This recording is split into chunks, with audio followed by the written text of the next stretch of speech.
Bismillahirrahmanirrahim. Alhamdulillahirabbil alamin. Wassalatu wassalamu ala asyrafil anbiya'i wal mursalin wa ala alihi wa sahbihi ajma'in. Uhayyikum bitahiyyatil Islam, tahiyatan mubarakatan min indillah. Fatabarakallahu ta'ala fi. Assalamualaikum warahmatullahi wabarakatuh. Yang berusaha Guru Besar SK Antara Gapi Wan Sarina binti Syari, Penolong Kanan Pentadbiran Encik Nur Azmi bin Muhammad Aziz, Penolong Kanan Hal Ehwal Murid Wan Mazura binti Mak Sidik, Penolong Kanan Kokurikulum Wan Junainah binti Osman, Penolong Kanan PPKI Wan Rustazah Salwa binti Hasan Basri. Guru-guru dan rakan-rakan yang dirahmati Allah sekalian. Ismi Muhammad Hambali bin Mahazir dari kelas 6 Cekal SK Antara Gapi. Pada hari ini, Panitia Pendidikan Islam dan Bahasa Arab telah mengadakan sambutan Isra' Mi'raj peringkat sekolah. Lebat kemiri pohonnya rendah, dahan terikat tali perkasa. 10 jari kami menadah, mohon berkat Yang Maha Esa. Bagi memberkati majlis kita, saya menjemput Muhammad Zaim Darwish bin Muhammad Zaid untuk membacakan doa. Dipersilakan.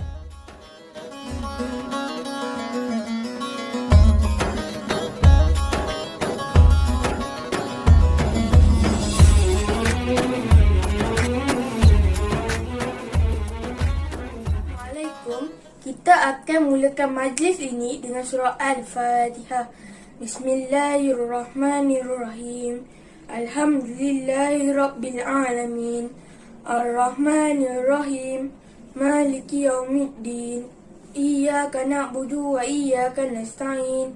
Ihdinas siratal mustaqim. Siratal ladzina an'amta 'alaihim ghairil maghdubi 'alaihim waladdallin. Amin. Bismillahirrahmanirrahim.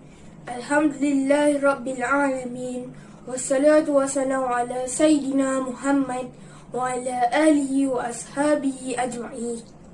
Ya Allah, ya Tuhan kami, Tuhan yang menguasai langit dan bumi, hanya padamu saja kami panjatkan kesyukuran atas segala rahmat dan berkat-Mu. Bersempena dengan perhimpunan ini, kami mohon inayah dan taufik-Mu. Gunakanlah kesejahteraan dan kebahagiaan serta kesihatan jasmani dan rohani. Bukakanlah hati-hati kami, lapangkanlah dada kami untuk menerima ilmu dan pengetahuan serta bimbingan para guru-guru kami yang kami kasihi.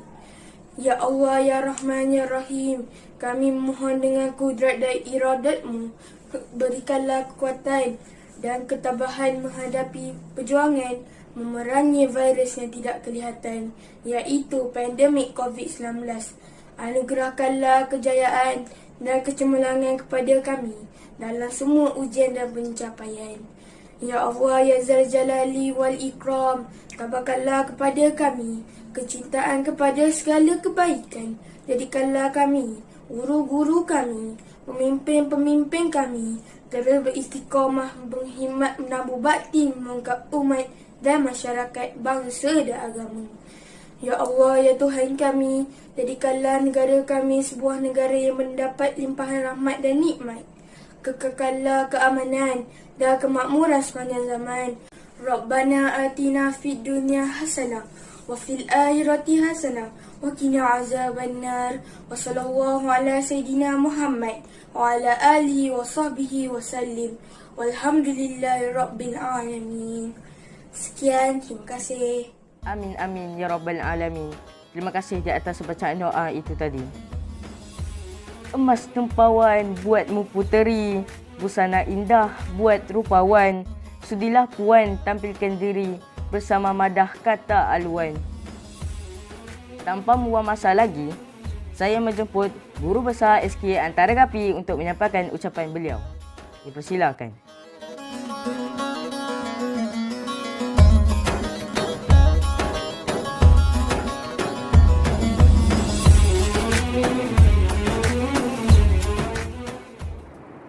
Terima kasih diucapkan kepada saudara moderator iaitu saudara Muhammad Hambali yang berusaha barisan pentadbir, yang dihormati Ketua Panitia Pendidikan Islam Puan Nurma binti Muhammad, penyelaras program Ustaz Zulfahmi bin Yunus, barisan AJK Unit Dakwah, barisan AJK Pelaksana Program Isra Mi'raj, tuan-tuan, puan-puan dan murid-murid sekalian. Indah berbalam si awan petang, berarak di celah pepohon ara. Pemanis kalam selamat datang, awal bismillah pembuka bicara. Assalamualaikum warahmatullahi ta'ala wabarakatuh. Segala puji-pujian bagi Allah Subhanahu wa ta'ala, Tuhan sekalian alam yang telah mengizinkan kita untuk sama-sama di dalam majlis pelancaran bulan dakwah dan juga sambutan Isra Mi'raj peringkat Sekolah Kebangsaan Antara Gapi secara atas talian bagi tahun 2021.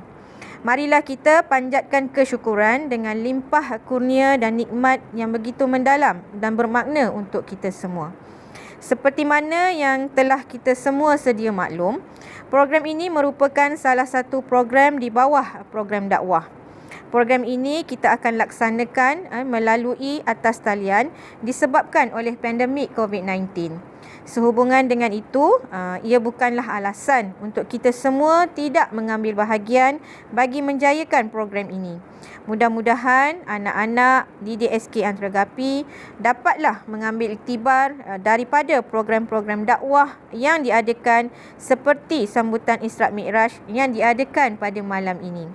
Para hadirin yang dihormati sekalian, pada kesempatan ini saya ingin mengucapkan sekalung tahniah kepada semua barisan jawatankuasa pendidikan Islam dan juga bahasa Arab atas penganjuran program Isra Mi'raj pada tahun ini. Saya doakan agar sambutan Isra Mi'raj pada kali ini berjalan dengan lancar. Akhir kalam dengan lafaz Bismillahirrahmanirrahim, saya dengan ini merasmikan Majlis Pelancaran Bulan Dakwah SK Antara Gapi pada tahun 2021. Sekian, Assalamualaikum warahmatullahi ta'ala wabarakatuh. Terima kasih di atas ucapan dari Guru Besar SK Antara Gapi sebentar tadi. Baiklah, kita sudah berada di kemuncak majlis kita pada hari ini, iaitu satu ceramah Isra Mi'raj yang akan disampaikan oleh Ustaz jemputan kita. Tak kenal maka tak seronok lah kan? Nama penceramah Ustaz Khairul Afnan bin Abdul Rashid yang berasal dari Taiping, Perak. Beliau baru saja berkahwin dan dikurniakan seorang cahaya mata. Tanpa membuang masa lagi, majlis dipersilakan.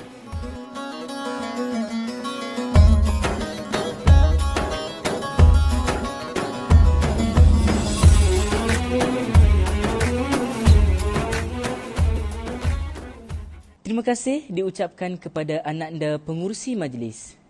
Assalamualaikum, salam sejahtera kepada anda semua, moga bahagia. A'udzubillahi minasyaitonirrajim. Bismillahirrahmanirrahim. Assalamualaikum warahmatullahi wabarakatuh. Alhamdulillahi Rabbil Alamin. Wassalatu wassalamu ala ashrafil anbiya'i wal mursalin Sayyidina Muhammad wa ala alihi wa ashabihi ajma'in. Qala Rabbi shrah li sadri wa yassir li amri wahlul 'uqdatam min lisani yafqahu qawli. Amma ba'. Yang berusaha Puan Sarina binti Sya'ari, Guru Besar Sekolah Kebangsaan Antara Gapi. Yang dihormati barisan pentadbir, guru-guru, asatizah, anak-anak dan seterusnya, ibu bapa Sekolah Kebangsaan Antara Gapi yang saya hormati dan sayangi sekalian. Apa khabar anak-anakku semua? Apa khabar hadirin semua? Saya mendoakan kita semua sentiasa dalam perlindungan dan rahmat Allah Subhanahu wa taala. Hadirin sekalian, insya-Allah pada malam ini kita akan membincangkan dan membicarakan satu tajuk yang sangat penting di dalam agama Islam, iaitu Isra' dan Mi'raj. Ustaz yakin dan percaya anak-anak yang berada di hadapan Ustaz ini sudah mempunyai serba sedikit pengetahuan berkaitan dengan Isra' dan Mi'raj. Betul bukan? Alhamdulillah. Baiklah anak-anak, mengapa kita saban tahun, setiap tahun membicarakan berkaitan dengan kisah Isra' dan Mi'raj. Tidak lain dan tidak bukan, kita membicarakan pada setiap tahun Isra' dan Mi'raj ini untuk kita menambahkan ilmu baru dan ingin mengambil pengajaran-pengajaran baru berkaitan dengan isi yang akan dikongsikan bersama dengan anak-anak dan hadirin sekalian. Jadi, Ustaz harapkan anak-anak semua sedia meminjamkan telinga, sedia meminjamkan hati dan sedia meminjamkan panca indera untuk anak-anak semua mendengar serba sedikit kisah yang akan Ustaz kongsikan bersama dengan anda semua. Ustaz harapkan anak-anak semua telah bersedia ya? Jom kita mulakan. Baiklah anak-anak, sekarang Ustaz akan mulakan perkongsian berkaitan dengan Isra' dan Mi'raj. Mungkin perkongsian Ustaz pada kali ini hanya menekankan beberapa isi penting sahaja. Namun, Ustaz harapkan dengan perkongsian Ustaz ini, kita dapat mengambil pengajaran yang baharu, seterusnya dapat mengamalkan dalam kehidupan seharian kita. Di dalam peristiwa Isra' dan Mi'raj ini, Allah telah merakamkan di dalam Al-Quran, dalam surah Al-Isra' pada ayat yang pertama. أعوذ بالله من الشيطان الرجيم بسم الله الرحمن الرحيم سبحان الذي أسرى بعبده ليلا من المسجد الحرام إلى المسجد الأقصى الذي باركنا حوله لنريه من آياتنا إنه هو السميع البصير صدق الله العظيم. Maksudnya, Maha Suci Allah yang telah menjalankan hambanya iaitu Muhammad pada malam hari dari Masjidil Haram menuju ke Masjidil Aqsa yang Allah berkati di sekitarnya. Apakah tujuannya?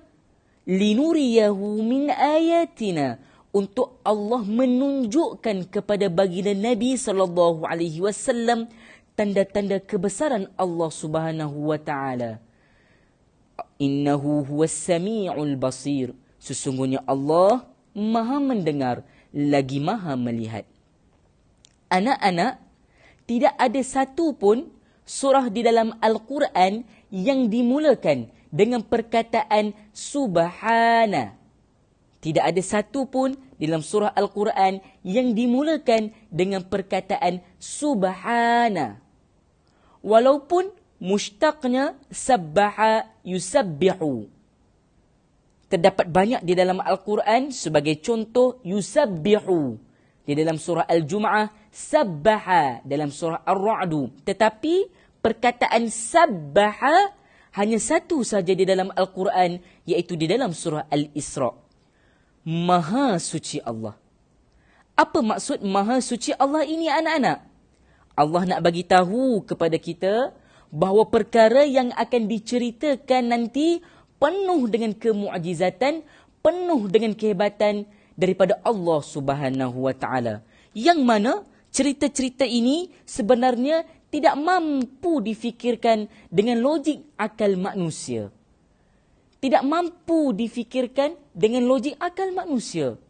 Mana mungkin peristiwa Nabi SAW yang berjalan ataupun yang bergerak daripada Masjidil Haram ke Masjidil Aqsa hanya berlaku dalam tempoh satu malam. Kalau diikutkan perjalanan biasa dengan menaiki unta, ianya memakan masa dalam tempoh 1 bulan. Tidak cukup dengan itu anak-anak, Nabi SAW bergerak pula daripada Masjidil Aqsa menuju ke Sidratul Muntaha dan kembali semula ke Mekah Al-Mukarramah dalam tempoh hanya 1 malam. Masya Allah, ini perkara luar biasa. Sememangnya tidak mungkin dapat difikirkan dengan logik akal. Mahupun tidak mungkin dapat dikira dengan hukum matematik ataupun hukum fizik. Semuanya berlaku dengan hanya kun fayakun. Bila mana Allah mengatakan jadilah, maka pasti akan terjadi. Maka Allah sebut subhana, ia sama sekali tidak ada sedikit pun campur tangan manusia di dalamnya. Nabi Muhammad SAW tidak buat apa-apa dalam peristiwa Isra' dan Mi'raj. Tetapi Allah lah yang telah menjalankan Nabi Muhammad SAW daripada Masjidil Haram pergi ke Masjidil Aqsa dengan menaiki burak. Anak-anak pernah dengar tak berkaitan dengan burak? Burak ini haiwannya berwarna putih. Ia adalah kenderaan yang digunakan Nabi dalam peristiwa Isra' dan Mi'raj. Dia dikatakan kecil sedikit berbanding kuda dan besar sedikit berbanding dengan keldai. Bagaimana ya anak-anak agaknya? Mungkin begitulah. Nabi SAW mengatakan, satu langkahan burak ini sejauh mata memandang. Maka tidak mustahil anak-anak. Perjalanan kebiasaan dari Masjidil Haram pergi ke Masjidil Aqsa yang memakan masa 1 bulan, semuanya dapat dilakukan oleh Allah Subhanahu wa ta'ala. Dan berlakunya kehebatan di dalam peristiwa Isra' dan Mi'raj ini, ia hanya bukan sekadar perjalanan Nabi dari satu tempat menuju ke tempat yang lain, tetapi peristiwa Isra' dan Mi'raj ini juga berlaku merentasi masa, merentasi zaman dan merentasi segala-galanya. Mengapa Ustaz mengatakan merentasi zaman? Hal ini berlaku apabila Allah Subhanahu wa ta'ala dengan takdirnya telah mempertemukan baginda Nabi SAW dengan nabi-nabi yang terdahulu, sebagai contoh Nabi Allah Musa, Nabi Allah Isa, Yahya, Harun, Adam dan juga Nabi Allah Ibrahim. Kalau difikirkan tempoh masa mereka itu hanya Allah saja yang tahu. Jauh tempoh masanya. Tetapi inilah kebesaran Allah Subhanahu wa ta'ala. Baiklah anak-anak. Adakah anak-anak masih lagi bersama dengan Ustaz? Alhamdulillah. Bagus. Sekarang Ustaz akan menceritakan mengapakah berlakunya peristiwa Isra' dan Mi'raj ini kepada baginda Nabi SAW. Untuk pengetahuan anak-anak, sebelum berlakunya peristiwa Isra' dan Mi'raj ini, Nabi telah mengalami fasa Amul Huzun ataupun fasa tahun kesedihan. Dalam usaha Nabi SAW berdakwah kepada masyarakat Arab jahiliah pada ketika itu, Nabi telah mendapat tentangan yang sangat hebat, yang mendapat tentangan yang sangat luar biasa, sehingga menyebabkan Nabi merasa sangat sedih. Nabi merasakan beliau sudah tidak ada harapan.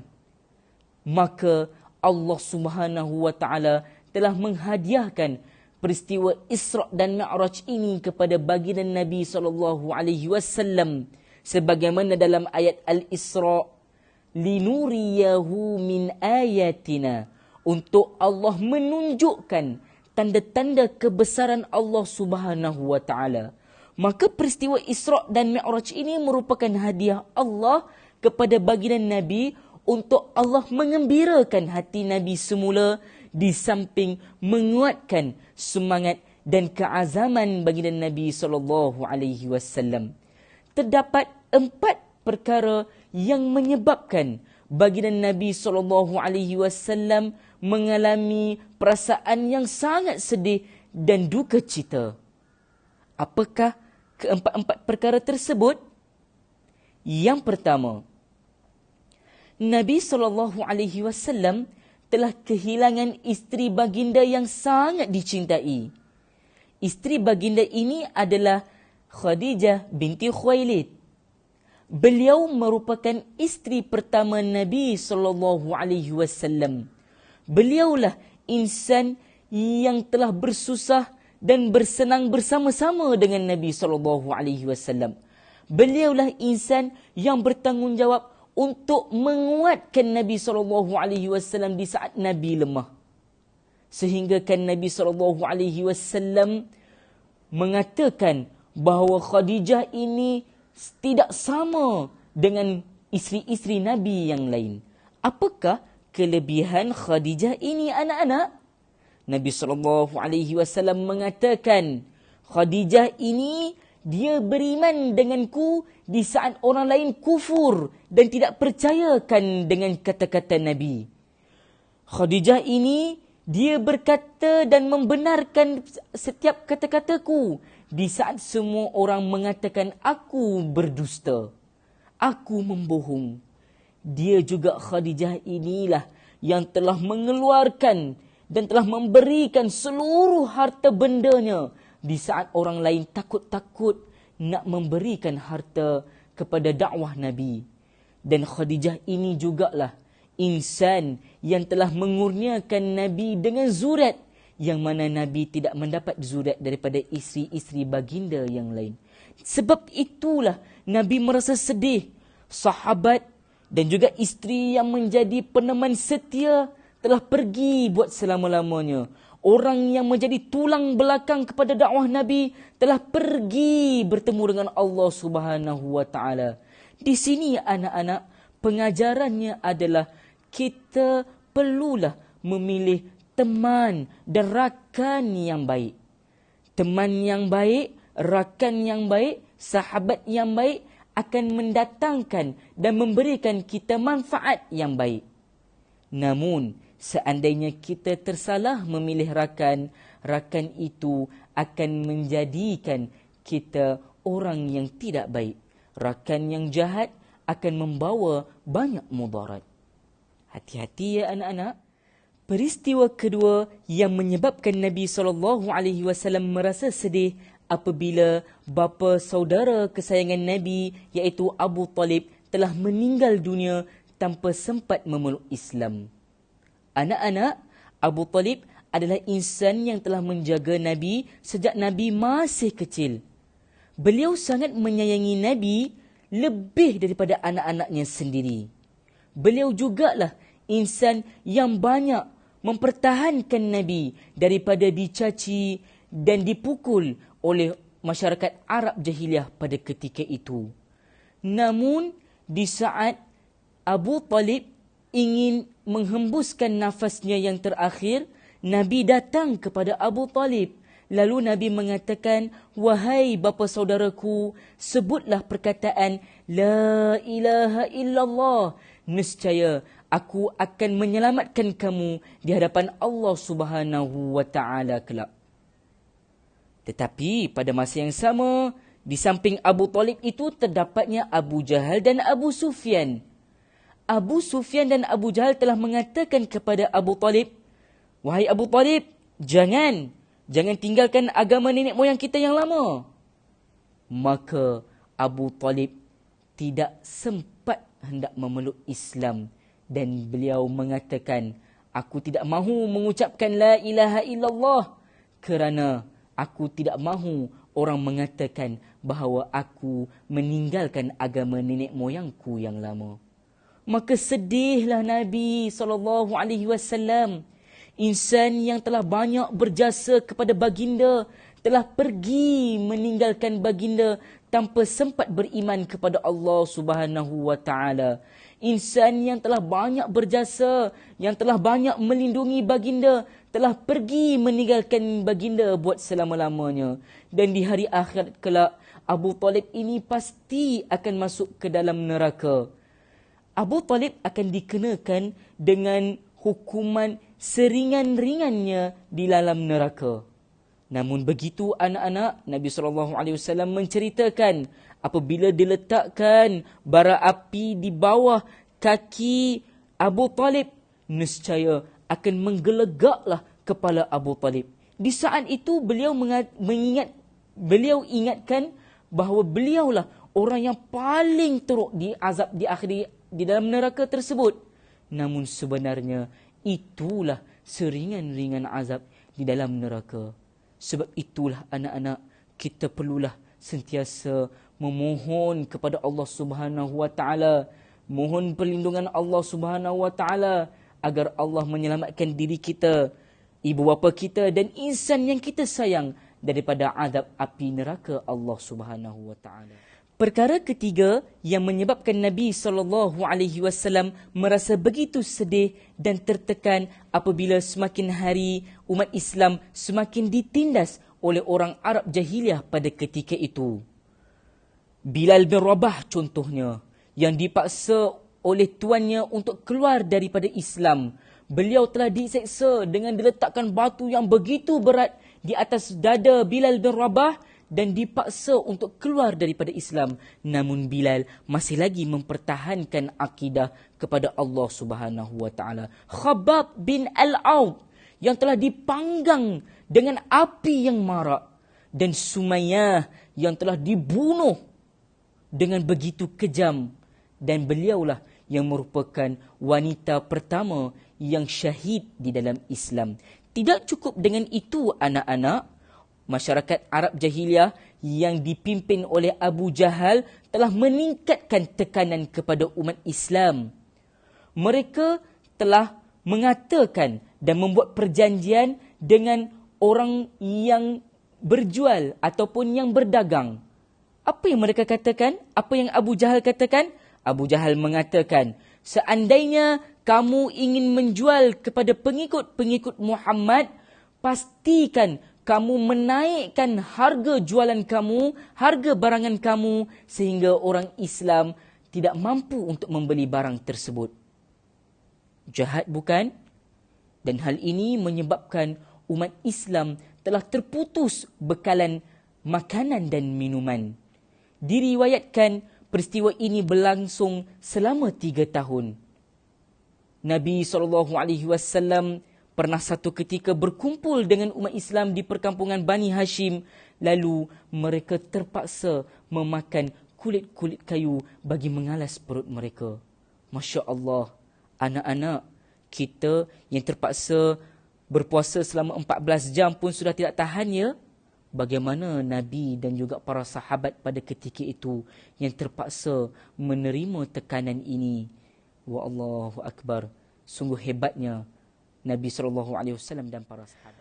Perkara keempat yang menyebabkan Nabi SAW merasa begitu sedih dan tertekan apabila Nabi SAW meneruskan dakwah baginda ke Taif.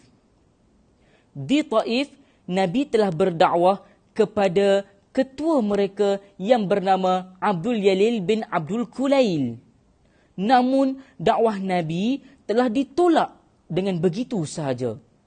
Bukan sekadar itu anak-anak, Abdul Yalil ini yang merupakan ketua bagi penduduk Taif pada ketika itu telah meminta kanak-kanak dan orang gila membaling batu kepada Nabi SAW. Ini menyebabkan batu tersebut telah terkena kepada kepala dan badan baginda, menyebabkan berdarah seluruh badan baginda sehingga mengalir ke buku lali baginda. Allahu Akbar. Betapa dahsyatnya serangan yang dilakukan oleh orang Arab jahiliah pada ketika itu. Sehingga kan Nabi SAW berdoa kepada Allah, memohon pertolongan Allah Subhanahu wa taala, dan Allah telah menghantarkan Jibril kepada Nabi SAW. Jibril mengatakan apa? Jibril mengatakan, wahai Muhammad, kau nak tak aku panggil malaikat yang menjaga gunung ini? Kalau kau izinkan, nescaya mereka akan menterbalikkan, menghempap gunung ini ke atas penduduk-penduduk Taif. Apa yang Nabi SAW kata? Jangan Jibril, jangan. Aku mengharapkan daripada zuriat keturunan orang Taif ini, orang-orang yang soleh, yang akan menyembah Allah Subhanahu wa taala dan akan meninggalkan amalan-amalan syirik. Berkat doa Nabi SAW itu anak-anak, selepas 10 tahun kemudian, Taif telah dibebaskan oleh tentera Islam dalam peperangan Hunain. Dan pada ketika itu, kebanyakannya, majoritinya orang Taif pada ketika itu, semuanya memeluk Islam. Allahu Akbar. Inilah berkat kesabaran Nabi SAW dalam membawa dakwah Nabi, dalam membawa risalah Allah Subhanahu wa taala. Jadi anak-anak, kita juga perlu bersabar kerana hendak membawa dan menyebarkan Islam pastinya banyak mehnah dan juga cabaran. Maka di dalam peristiwa Isra' dan Mi'raj inilah Allah Subhanahu wa taala telah memberikan hadiah yang kedua kepada baginda Nabi SAW serta umat Islam yang lain, iaitu apa anak-anak? Allah telah menghadiahkan Nabi SAW dengan perintah untuk menunaikan solat. Perintah ini pada kali pertamanya Allah berikan kepada Nabi SAW sebanyak 50 waktu solat dalam sehari. Maka Nabi pun terima. Nabi turun ke langit yang ke-6 dan berjumpa dengan Nabi Musa alaihi salam. Apa yang Nabi Musa cakap? Nabi Musa mengatakan bahawa, "Ya Muhammad, sesungguhnya umatmu tidak mampu sebagaimana Bani Israel juga tidak mampu menunaikan solat yang telah diperintahkan oleh Allah Subhanahu Wa Taala. Pergilah naik semula ke atas dan mohonlah supaya Allah kurangkan jumlah waktu solat tersebut." Dan begitulah seterusnya, dikurangkan 5 sehinggalah anak-anak daripada 50 waktu solat menjadi 5 waktu solat sahaja anak-anak. Kenapa ya Allah tidak memberikan terus 5 waktu solat? Tidak perlulah Nabi SAW nak ulang-alik, naik ke atas dan naik ke atas. Antara hikmah kenapa Allah Subhanahu Wa Taala mengurangkan sedikit demi sedikit jumlah bilangan solat adalah kerana yang pertamanya anak-anak, Allah Subhanahu Wa Taala sentiasa mahukan hamba-hambanya memohon dan merayu kepada Allah Subhanahu Wa Taala dalam apa juga hal. Dalam perkara Isra' dan Mi'raj ini, Nabi SAW telah merayu kepada Allah supaya dikurangkan waktu solat daripada 50 sehinggalah 5. Yang kedua, hikmah mengapa Allah tidak memberikan 5 waktu terus? Kerana Allah Subhanahu Wa Taala ingin mendidik kita supaya kita sebagai umat Nabi Muhammad merasa syukur atas pengorbanan Nabi SAW. Kalaulah Nabi SAW tidak mahu berjumpa dengan Allah selepas baginda mendapat perintah solat 50 waktu sehari semalam, nescaya habislah kita, kan? Nak makan pun tak sempat, nak main PUBG pun tak sempat, nak tengok TV pun tak sempat. Ini 5 pun susah untuk kita, kan anak-anak? Maka anak-anak, kita kena banyak bersyukur kepada Nabi SAW. Di atas pengorbanan dan juga usaha Nabi lah, maka 50 waktu solat dikurangkan hanya menjadi 5. Anak-anak, apakah pengajaran yang dapat kita perolehi daripada peristiwa Isra' dan Mi'raj ini? Yang pertama, janganlah kita meninggalkan solat, kerana solat itu adalah rukun Islam kita yang kedua. Anak-anak pernah dengar tak lagu Alif dan Sofia? Apakah rukun Islam yang pertama? Syahadah. Apakah rukun Islam yang kedua? Solat. Ketiganya puasa. Keempat bayar zakat. Kelima pergi haji naik pesawat. Wush, wush. Anak-anak, Ustaz gambarkan bahawa pen ini adalah solat. Dan jari Ustaz ini adalah 5 rukun Islam. Cuba anak bayangkan, apakah yang akan terjadi kepada pen ini sekiranya kita membuka satu persatu rukun Islam? Lihat, sekiranya seseorang itu miskin, maka dia sudah terlepas daripada menunaikan haji di Mekah Al-Mukarramah. Seterusnya, sekiranya seseorang itu fakir dan miskin, dia terlepas daripada perlu menunaikan bayaran zakat. Sekiranya seseorang itu sakit ataupun musafir, maka dia terlepas daripada perlu menunaikan ibadah puasa. Tetapi perlu gantilah ya. Tetapi seandainya setiap orang yang meninggalkan solat, apakah yang agak-agaknya yang akan terjadi kepada pen ini? Kita buka. Seandainya orang meninggalkan solat, apakah yang akan terjadi kepada pen ini? Apabila kita meninggalkan solat, maka runtuhlah tiang Islam dalam diri kita. Poin yang kedua, anak-anak, daripada peristiwa Isra' dan Mi'raj ini, Allah sendiri telah menghadiahkan Nabi SAW dengan ibadah solat, supaya dengan ibadah solat itu Nabi SAW dapat menguatkan kembali semangat dan peribadi baginda dalam membawa bebanan dakwah ini. Anak-anak, solat ini yang Allah berikan sebenarnya adalah kekuatan kepada kita. Dalam kehidupan, kita pastinya menghadapi banyak masalah. Kita menghadapi banyak cubaan. Maka dengan siapakah lagi kita hendak mengadu? Kepada sesama manusia? Kepada rakan dan sahabat kita? Mungkin sekali-sekala mereka dapat tolong. Tetapi kalau kita asyik meminta tolong mereka, mereka pun pasti jemu dengan kita. Tetapi seandainya kita meminta pertolongan hanya kepada Allah, dan kita selalu meminta pertolongan kepada Allah, Allah bukan saja sayang kepada kita, malah Allah akan menyelesaikan seluruh masalah kita. Ingat anak-anak, Nabi di saat ditekan dan diseksa oleh masyarakat Arab Jahiliyah pada ketika itu, Allah memberikan solusi. Apa solusinya?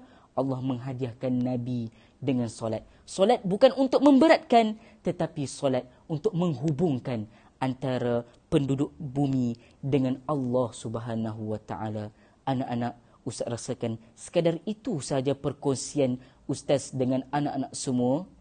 Ustaz harapkan anak-anak semua dapat mengambil pengajaran daripada cerita yang Ustaz bawakan pada malam ini.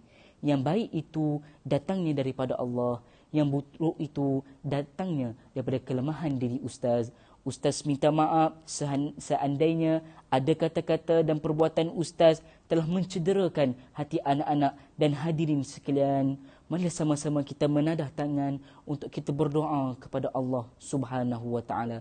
A'udzu billahi minasyaitonir rajim. Bismillahirrahmanirrahim. Alhamdulillahirabbil alamin. Wassalatu wassalamu ala asyrafil anbiya'i wal mursalin sayyidina Muhammadin wa ala alihi wa ashabihi ajma'in. Ya Allah, ampunkan segala dosa-dosa kami, ya Allah. Ampunkan segala dosa isi keluarga kami, ya Allah. Ampunkan dosa anak-anak kami, ya Allah. Ampunkan dosa guru-guru kami, ya Allah. Ampunkan dosa seluruh muslimin muslimat yang masih hidup atau yang sudah meninggal dunia. Ya Allah, ya Tuhan kami, kumpulkan semula kami di dalam syurga-Mu, ya Allah. Ya Allah, ya Tuhan kami, bantulah kami untuk kami mengingati-Mu, ya Allah. Bantulah kami untuk kami melaksanakan ibadah kepada-Mu, ya Allah. Bantulah kami untuk kami bersyukur di atas segala nikmat-nikmat-Mu, ya Allah.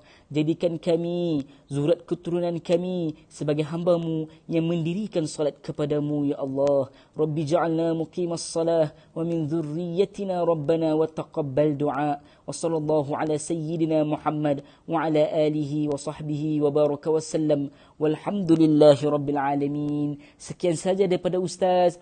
Ustaz minta maaf sekali lagi seandainya ada terkasar bahasa dan tersalah bicara. Yang baik itu datangnya daripada Allah, yang lemah itu datangnya daripada Ustaz. Terima kasih anak-anak Sekolah Kebangsaan Antaragapi semua.